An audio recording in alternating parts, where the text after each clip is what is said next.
صرف اتنے سے ڈراووں کو برداشت نہیں کر سکے، اتنی سی مار نہیں برداشت کر سکے، ان کا کیا بنے گا؟ جیسے ہم کہتے ہیں نا فلاں کا کیا بنے گا، لو جی دیکھو جی اس نے یہ کر دیا وہ کر دیا، اب اس کا بنے گیا کہا، میں تو سوچتی ہوں اس کی تو معافی ہوگی کیسے؟ اس طرح سے بعض دفعہ ہمارے دماغ میں خیال آنے لگتے، تو وہاں ان صحابہ کے دماغ میں یہ آنے لگے کہ بھی اب ان کا کیا ہوگا؟ انہوں نے وہاں پہ رہنا پریفر کیا، آپ صلی اللہ علیہ وسلم یہاں پہ، وہ وہاں پہ، بس صرف اتنی بات کی وجہ سے کہ ان کے اوپر سختی ہو گئی۔ تو وہ وہاں پہ یہ نہیں تھا کہ وہ کفر کی طرف چلے گئے تھے، وہ رہے تو مسلمان ہی رہے، مگر وہ ظاہر ہجرت نہیں کر سکے تھے۔ تو اللہ تعالیٰ نے یہ آیات اتار دی، اور پھر یہ جب آیات اتری تو پھر ان مسلمانوں کو پتہ چل گیا کہ اللہ تعالیٰ واقعی جس کو چاہے معاف کر لے۔ تو اس سے ہم بتانا مقصود یہ تھا کہ یہ نہیں ہم نے سمجھنا کہ کیا یہ آیات صرف کافروں کے لیے ہیں، کیا ان کی بخشش کے لیے ہیں کہ وہ اسلام کی طرف آ جائیں، یا سب کے لیے ہیں۔ تو دیکھتے ہیں آیت کو اب۔ قل کہہ دیجئے، آپ اعلان کر دیں اے نبی، آپ بتا دیں لوگوں کو۔ اب دیکھیں جیسے میں نے آپ کو بتایا کہ سارا قرآن ہی آپ صلی اللہ علیہ وسلم نے پڑھ کے سنانا تھا، لیکن خاص طور پہ کچھ آیات سے پہلے قل کیوں کہا جاتا ہے، یا کچھ صورتوں سے پہلے ہماری تاکید کے لیے، ہمیں بتانے کے لیے کہ یہ بہت امپورٹنٹ ہے، یہ بات، اس کی طرف زیادہ توجہ کی جائے۔ پھر قل کے بعد کیا فرمایا؟ یا عبادی، اے میرے بندو، اے میرے بندو۔ یہ اب اللہ تعالیٰ نے نبی صلی اللہ علیہ وسلم کو بیچ میں سے نکال کے ڈائریکٹ اپنے بندوں سے خطاب فرمایا۔ جیسے اب اس کی ایک ایگزامپل دیکھیں، میں آپ سے کہوں کہ جائیں جا کے ان کو کہہ دیں کہ وہ ایسا نہ کریں، ایسے کہیں گے نا، ان کو ایک سیکنڈ پرسن کے اندر بات کریں گے، ان سے کہہ دیں جا کے کہ وہ یہ نہ کریں۔ یہاں پہ یہ نہیں آیا، یہاں پہ یہ آیا قل کہہ دیجئے، اور پھر اللہ تعالیٰ جیسے ڈائریکٹ انہی بندوں سے کمیونیکیٹ کریں۔ یا عبادی، یا کس کے لیے آتا ہے؟ حرف ندا، یعنی ڈائریکٹ اس سے بات کرنا، ڈائریکٹ جو سامنے ہوتا ہے اس سے جو بات کی جاتی ہے۔ تو اللہ تعالیٰ اپنے بندوں کو خطاب کر رہے ہیں، عبادی۔ کون سے بندے؟ ہم سوچتے ہیں کہ اللہ کے بندے تو وہ ہیں جو بڑے نیک ہیں، بڑے اللہ والے ہیں، بڑے ایسے ہیں، وہ اللہ کے بندے ہیں، ان کی بات ہو رہی ہوگی۔ لیکن آگے کیا آیا جس نے حیران کر دیا؟ الذین اسرفوا، وہ لوگ جنہوں نے اسراف کیا۔ ہم اسراف کس کو کہتے ہیں؟ ہم کہتے ہیں حد سے زیادہ خرچ کرنا اسراف ہوتا ہے، رائٹ؟ مگر یہاں پر گناہوں کو اسراف کہا گیا، اس لیے کہ مال میں صرف حد سے زیادہ خرچ کر دینا اسراف نہیں، بلکہ کسی کام میں بھی جب انسان حد سے بڑھ جائے، مثلا اپنے کھانے میں حد سے بڑھ گئے تو اب کھانے میں اسراف کر دیا۔ آپ مثال کے طور پہ غصے میں حد سے بڑھ گئے تو وہ غصے میں اسراف ہو گیا، یعنی اوور بورڈ چلے جانا نا، کسی چیز میں بھی ایکسٹرا ویگینٹ ہو جانا، کسی چیز میں بھی اپنی باؤنڈریز کراس کر دینا، وہ اسراف ہوتا ہے۔ تو جو اللہ کی جو حدود ہیں، جو اس نے لمیٹیشنز لگائی ہوئی ہیں، ان کو کراس کر دیتا ہے، وہ بھی اسراف ہی تو کر رہا ہے۔ اچھا، اب جو حد سے بڑھ گئے ہیں، اسراف کر دیا، اپنی حدوں کو کراس کر گئے ہیں، اب کیا ہے؟ علی انفسہم، اوپر اپنے نفسوں کی، یہاں پہ اعلی آیا ہے، لی انفسہم نہیں آیا، اپنے نفسوں کے لیے انہوں نے اسراف کیا، ایسے نہیں آیا۔ اعلیٰ اعلیٰ خلاف کے معنوں میں آتا ہے نا، اپنے نفسوں کے خلاف انہوں نے کام کیا۔ خلاف کیسے؟ یہاں پہ اس بات کو سمجھا دیا گیا ہمیں کہ انسان جب گناہ کرتا ہے تو وہ اپنے خلاف جا رہا ہوتا ہے، اپنے ہی لیے برا کر رہا ہوتا ہے، اللہ کو اس سے کوئی نقصان ہوتا ہے، یہاں کسی اور کو نہیں نقصان، کسی اور کا خسارہ نہیں ہے، وہ اپنے لیے خسارہ کر رہا ہے۔ پہلے ہم الفاظ کو سمجھ لیں، پھر اس کے بعد ہم اس کی ڈیٹیل میں آئیں گے۔ تو اس چیز کو سمجھیں، ایک ایک لفظ کو، کہ یہاں پہ یہ کیوں آیا، یہ کیوں آیا۔ تو علی انفسہم، انہوں نے اپنی جانوں کو بھی کوئی خسارے میں ڈال دی، جیسے آدم علیہ السلام فرماتے ہیں نا، ربنا ظلمنا انفسنا، اب کس پہ ظلم کیا؟ اپنے اوپر ظلم کر لیا، وہ تو انہوں نے پھل کھایا تھا، اپنے اوپر ظلم کیسے؟ اس لیے کہ اللہ کی نافرمانی کر کے انسان اپنے آپ کو سزا کا مستحق ٹھہرا لیتا ہے، تو اپنی جان پہ ہی ظلم کیا نا، کسی اور نے تو نہیں اس کی سزا بھگتنی۔ اچھا پھر آگے لا تقنطوا، نہ تم مایوس ہونا. قنوت وہ مایوسی ہے کہ کوئی امید باقی نہ رہ جائے، کوئی ہوپ نہ ہو اس کو. کس سے؟ لا تقنطوا من رحمت اللہ، اللہ کی رحمت سے. اللہ کی رحمت سے تم مایوس نہ ہو جانا کہیں. ابراہیم علیہ السلام نے فرمایا تھا نا کہ اللہ کی رحمت سے تو صرف کافر ہی مایوس ہو سکتے ہیں. حدیث میں تو آتا ہے کہ اگر کافر بھی جان لے کہ اللہ تعالیٰ کی رحمت کتنی ہے، اس کی رحمت کی وسعت کو کافر جان لے نا، اس کو تو پتہ ہی نہیں ہے، اگر وہ جان لے تو اس کو بھی امید لگ جائے کہ وہ بھی پار ہو جائے گا. اتنی زیادہ اللہ تعالیٰ کی رحمت ہے. تو اللہ تعالیٰ نے یہاں پہ اپنے ان بندوں کو خطاب فرمایا ہے جو بندے گناہ کر بیٹھے ہیں، اپنی جانوں پہ ظلم کر بیٹھے ہیں، اسراف کر بیٹھے ہیں. اب فرمایا کہ تم نہ مایوس ہونا اللہ کی رحمت سے. دیکھیں اس میں اللہ تعالیٰ کی رحمت کے اوپر بھی اتنا پیار آتا ہے، اور اپنے نبی صلی اللہ علیہ وسلم پہ بھی. نبی صلی اللہ علیہ وسلم تو گناہوں سے پاک تھے، وہ تو معصوم تھے، لیکن جب وہ فرماتے کہ مجھے ساری دنیا اور اس کی ہر چیز ملنے سے اتنی خوشی نہیں ہوئی جتنی اس آیت کے نازل ہونے سے ہوئی ہے، تو اندازہ کریں کہ ان کو کتنی زیادہ یہ خوشی کہ میری جو امت ہے، میری جو لوگ ہیں، انسان ہیں، وہ کسی طرح اللہ کی رحمت میں آ جائیں اور ان کی بخشش ہو جائے. اتنی زیادہ ان کو اس بات سے خوشی ہے کہ فرمایا پوری دنیا مل جائے اتنی خوشی نہیں ہے، اس کی ہر چیز ملنے پہ خوشی نہیں. کیا ہمیں بھی ایسی ہمدردی ہوتی ہے کسی، اور وہ بھی کسی مومن کی بات نہیں، ایسی کی بات نہیں ہو رہی کہ جو کہ بہت نیک پارسا عبادت گزار ہے، یہ گناہ گاروں کی بات ہو رہی ہے. ان کی توبہ کرنے سے کہ وہ اللہ کی طرف آ جائیں. آپ صلی اللہ علیہ وسلم کو کیا ملے گا، لیکن آپ صلی اللہ علیہ وسلم کو کتنی خوشی ہے. یہ ہوتی ہے بات ایمان والوں کی کہ وہ خوش ہوتے ہیں یہ دیکھ کے کہ لوگ اللہ کی طرف آ جائیں. ان کو دکھ ہوتا ہے اس بات سے جب لوگ اللہ سے دور جاتے ہیں. یہ تو ایک بات سائڈ کی ہو گئی نا. اب دوسری یہاں پہ کیا بات ہے، ان سارے لوگوں کو اللہ تعالیٰ امید دلا رہے ہیں کہ دیکھو تم نے چاہے اپنی جانوں پہ کتنا ظلم کر لیا، چاہے تم کافر ہو، چاہے تم مشرک ہو، یا ایون چاہے کہ تم مسلمان ہو، لیکن تم نے اپنے آپ کو اس مصیبت میں ڈال دیا کہ گناہ کر بیٹھے ہو. تو دیکھو یا عبادی، یہ لفظ بتا رہے ہیں کہ بندے تو تم بھی میرے ہی ہو نا، چاہے تم نے اپنی جانوں پہ ظلم ہی کیوں نہ کیا ہو، تم بھی میرے ہی بندے ہو. اللہ تعالیٰ نے ان کو اپنے سے ڈس ایسوسیٹ نہیں کیا. یہ کتنے گناہ گار، اچھا ہم تو ذرا سا کسی کا کوئی بات دیکھ لیتے نا تو کتنے وہ باتیں کرتے ہیں کہ بس نہیں پتہ نہیں یہ کتنے خراب، اور یہ اور ان سے نفرت اور ان کو برا بھلا کہنا، اور ہرس نہیں رکھتے کہ کوئی خیر خواہی کے ساتھ یہ چاہے کہ یہ واپس اللہ کی طرف پلٹ آئے. اللہ تعالیٰ اتنے گناہ گاروں کو بھی فرماتے ہیں یہ بھی میرے ہی بندے، یا عبادی، یہ بھی میرے، تم بھی میرے ہی ہو. کتنی بھی دور انسان چلا جائے ہے تو وہ بھی اللہ کا ہی نا. اللہ تعالیٰ ایسے اپنے بندوں کو بلا رہے ہیں کہ میرے بندوں تم میری رحمت سے مایوس نہ کہیں ہو جانا.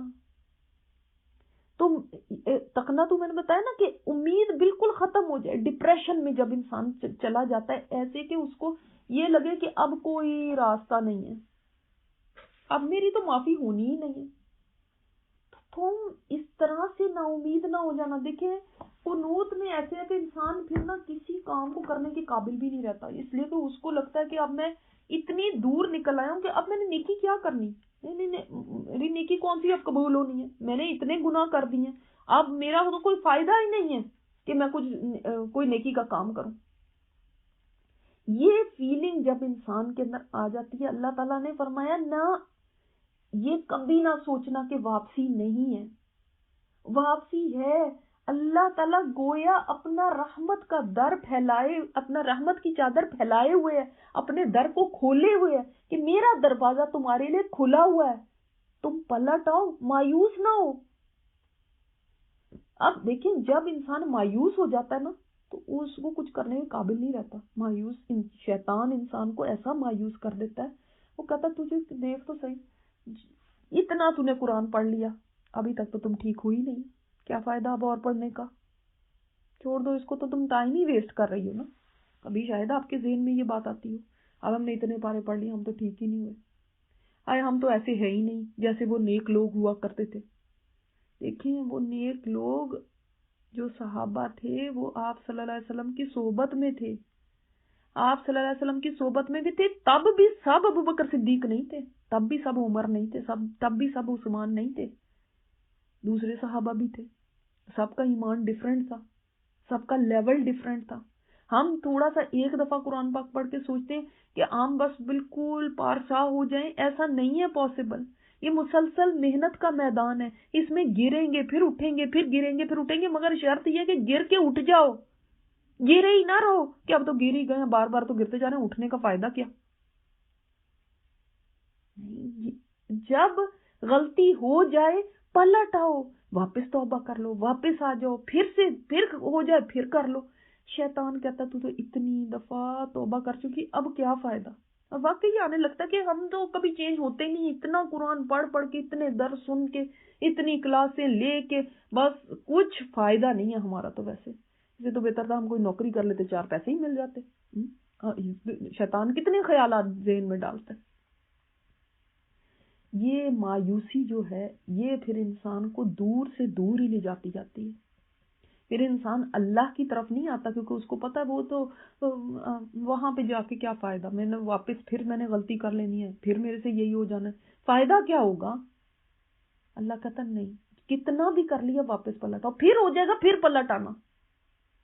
دروازہ یہ کھلا ہوا ہے، کب تک کھلا ہوا ہے؟ جب تک موت نہیں آ جاتی، جب تک موت دکھائی نہ دینے لگے نا، جب تک یہ حلق میں نہ آ جائے جان، تب تک در کھلا ہوا ہے اللہ کا، تب تک توبہ قبول ہے، یا سورج مغرب سے نہ نکلا۔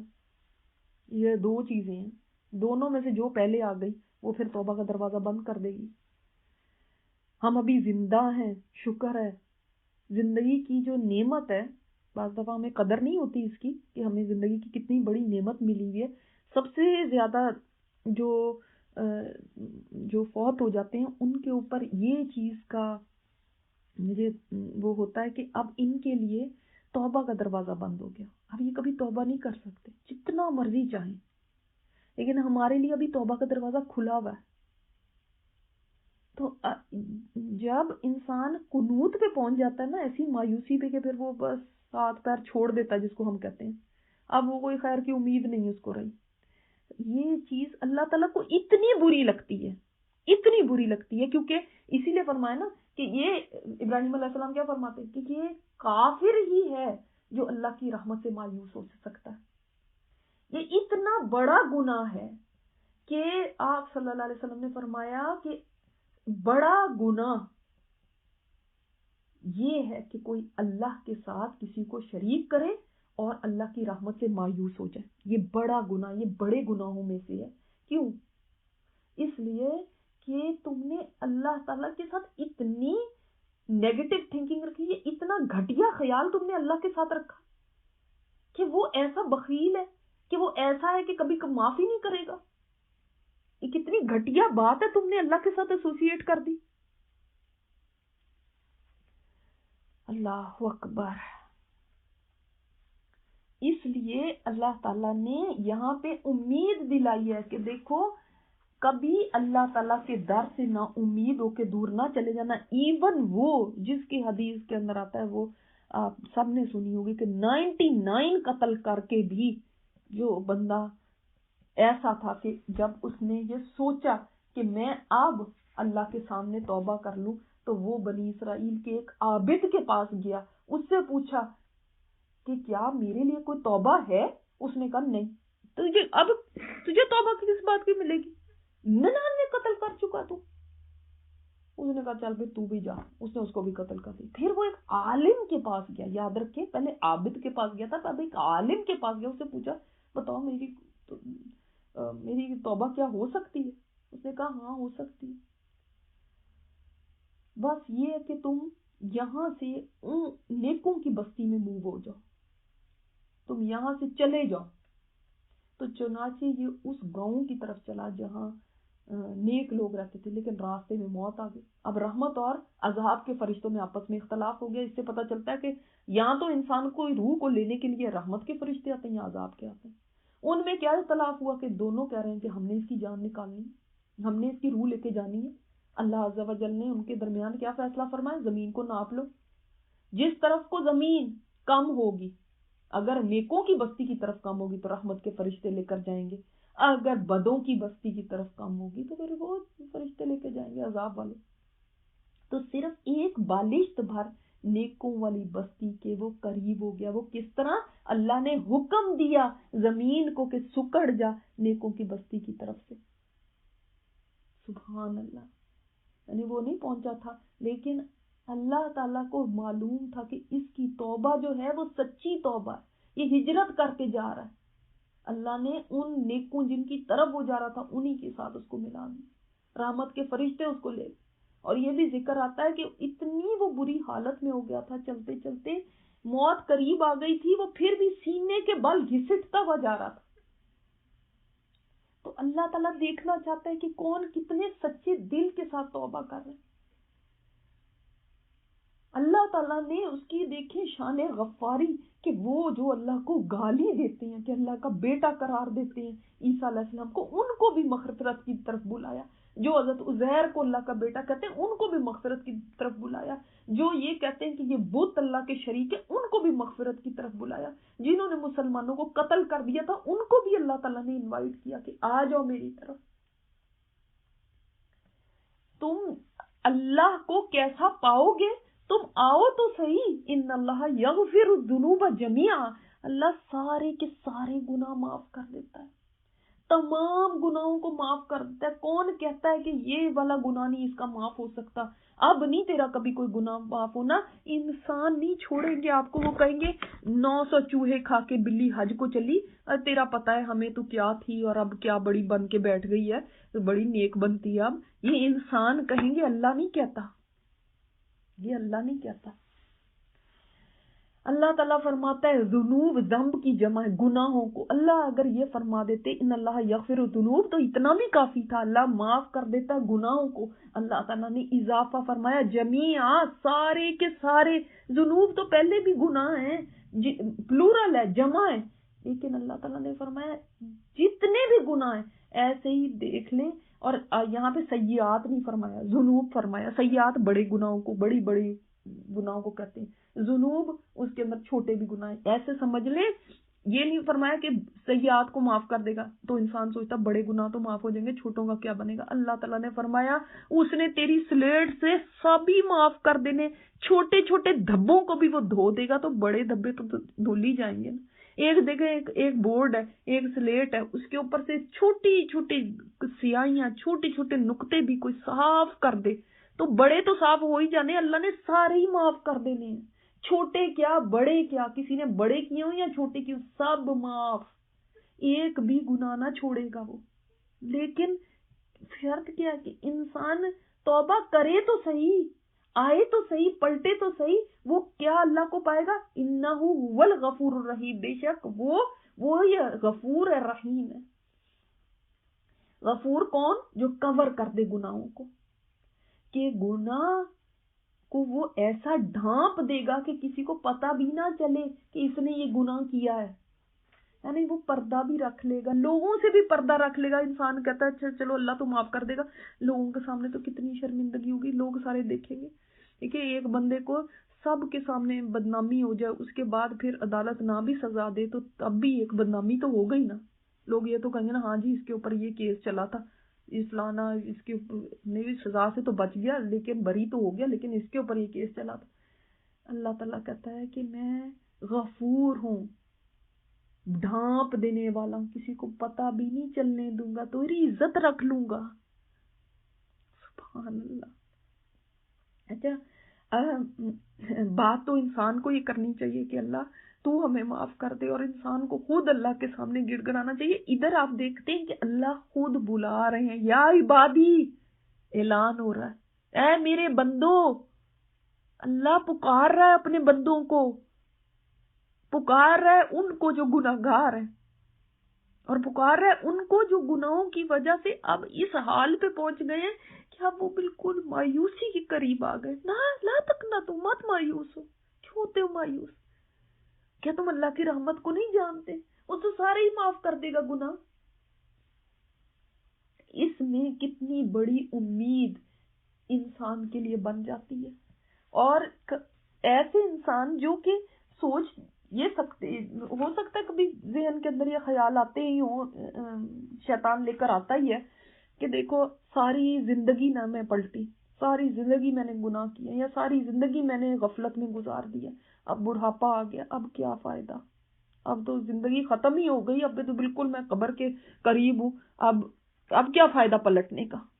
اللہ تعالیٰ فرماتے نہیں، اس وقت بھی، یعنی انسان بڑھاپے میں بھی آ کے اگر اللہ تعالیٰ کے آگے سر جھکا دیتا ہے، توبہ کر لیتا ہے، اللہ تعالیٰ پوری زندگی کے گناہوں کو معاف کر دے گا۔ تو وہ یہ بھی نہیں کہے گا کہ اب تجھے یاد آیا، اب تجھے یاد ہے، جب بوڑھا ہو گیا تو اب تجھے سمجھ آئی ہے، ساری جوانی تجھے نہ سمجھ آئی۔ اللہ تعالیٰ اس بندے کو بھی معاف کر دیتا ہے۔ واقعی یہ ظرف صرف اللہ کا ہو سکتا ہے۔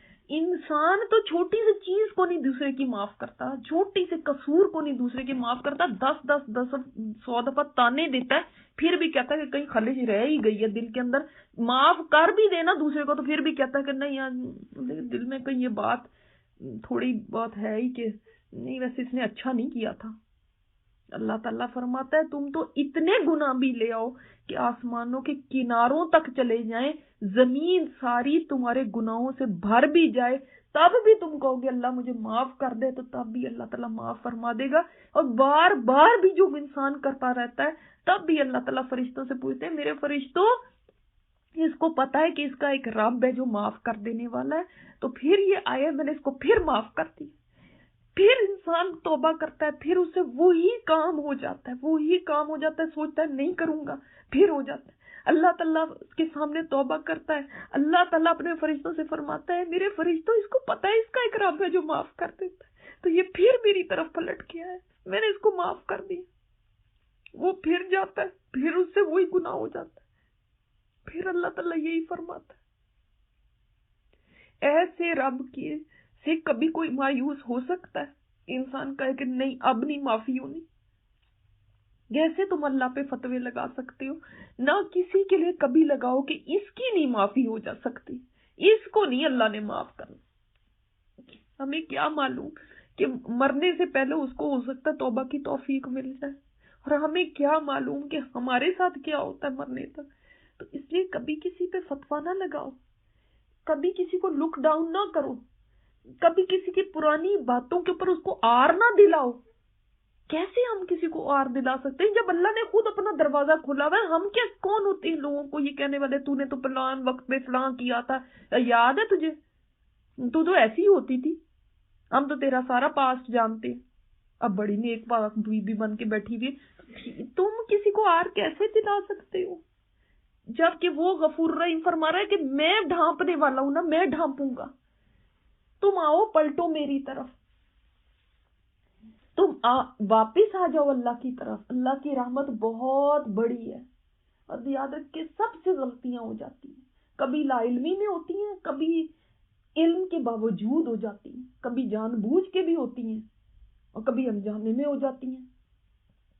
تو انسان کو ہمیشہ شیطان یہ کہتا ہے کہ تم سیدھے ہمیشہ تو رہ ہی نہیں سکتے، ایک دفعہ سارے جی بھر کے غلط کر لو، پھر اس کے بعد جا کے اللہ سے معافی مانگ لینا، پھر معافی مانگ لینا نا، پہلے سارے گناہ کر لو، ابھی نہیں ہے ٹائم، کر لو۔ اللہ تعالیٰ فرماتا ہے نہیں، تم میری طرف پلٹو، میں سارے گناہ معاف کر دوں گا۔ اور پھر اس توبہ کے پر قائم کیسے رہ سکتا ہے انسان؟ کس طرح اپنے آپ کو سیدھا رکھ سکتا ہے؟ یہ نہ سوچے کہ میں تو سیدھی رہ ہی نہیں سکتی اس لیے چھوڑو۔ اللہ تعالیٰ نے اس کا نسخہ بھی بتا دیا ہے کہ کس طرح ہے کہ اس کے بعد تم سیدھے رہ سکتے ہو. یاد رکھیے یہاں سے نا اللہ تعالیٰ کی ہمارے ساتھ انسانوں کے ساتھ جو محبت ہے وہ جھلک رہی ہے اس آیات میں کہ اللہ تعالیٰ کتنی محبت ہے اپنے بندے سے, کتنی کیئر ہے اس کی. کہ یہ نہیں کہ اس کو ہم لوگ سوچتے ہیں کہ پتہ نہیں اللہ کو شوق ہی ہے عذاب دینے کا. اللہ تعالیٰ فرماتا ہے ما یفعل اللہ بعذابکم, کیا کرے گا اللہ تمہیں عذاب دے کے, اس کو کوئی شوق نہیں, وہ تو تمہیں بلا رہا ہے. دیکھو اس قرآن میں اللہ کی پکار ہے, وہ اپنے بندوں کو خود آواز دے رہا ہے. نہیں اپنے نبی سے نہیں فرمایا جا کے ان کو کہہ دینا, وہ جنہوں نے اپنے یہ بھی تو ہو سکتی تھی نا آیت کہ اے نبی آپ جا کے ان کو کہہ دیں, ان کو بتا دے کہ وہ جو اپنی جانوں پہ ظلم کر رہے ہیں. نہیں, یا عبادی کا لفظ یہ بتاتا ہے کہ اللہ تعالیٰ نے خود ہمیں پکارا ہے, ان سب لوگوں کو پکارا ہے جو اپنی جانوں پہ ظلم کر بیٹھے. سبحانک اللہم و بحمدک نشہد ان لا الہ الا انت نستغفرک و نتوب الیک.